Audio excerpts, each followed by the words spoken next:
আমি ঠিক বুঝতে পারছি না, জাতীয় নাগরিক পার্টি জন্মাষ্টমী উপলক্ষে একটি ফটোকার্ড করেছে তাদের ফেসবুক পেজে, এবং সে ফটোকার্ডটিতে লেখা আছে যে শুভ জন্মাষ্টমী উপলক্ষে জাতীয় নাগরিক পার্টির পক্ষ থেকে প্রীতি ও শুভেচ্ছা, শুভ জন্মাষ্টমী, এনসিপির লোগো। কোনো প্রবলেম নেই, আমি আপনাদেরকে স্ক্রিনেও দিয়েছি।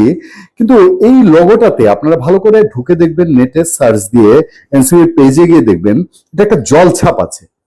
এই জলছাপটা কিসের জলছাপ আমি ক্লিয়ার হতে পারছি না। মানে আপাত দৃষ্টিতে যে কেউ দেখলেই এটা বুঝবেন যে এটা একটা মসজিদের জলছাপ।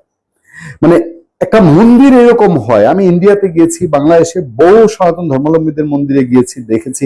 আমি বুদ্ধিস্ট অনেক মন্দিরে গিয়েছি, দেশের বাইরে বুদ্ধিস্ট মন্দিরে গিয়েছি, দার্জিলিং এ বুদ্ধিস্ট মন্দিরে গিয়েছি, কিন্তু এরকম মন্দির আমি কোথাও দেখিনি। এখন এনসিপিটা কি বসিয়েছে জলছাপ দিয়ে? এটা মন্দির না মসজিদ?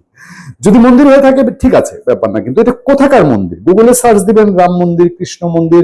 আমার পরিচিত মহলে বলেছে কেউ এরকম মন্দির, পাশে একটা মিনার আছে, মিনার দেখা যাচ্ছে, এই মিনার দিয়ে কোন মন্দির? আর যদি মসজিদ হয়ে থাকে তাহলে তারা কি কোন সম্প্রীতির কথা বলতে চেয়েছে? আমি ঠিক ক্লিয়ার না। আপনারা কি কেউ ক্লিয়ার বিষয়টা ভালোভাবে দেখেছেন কেউ?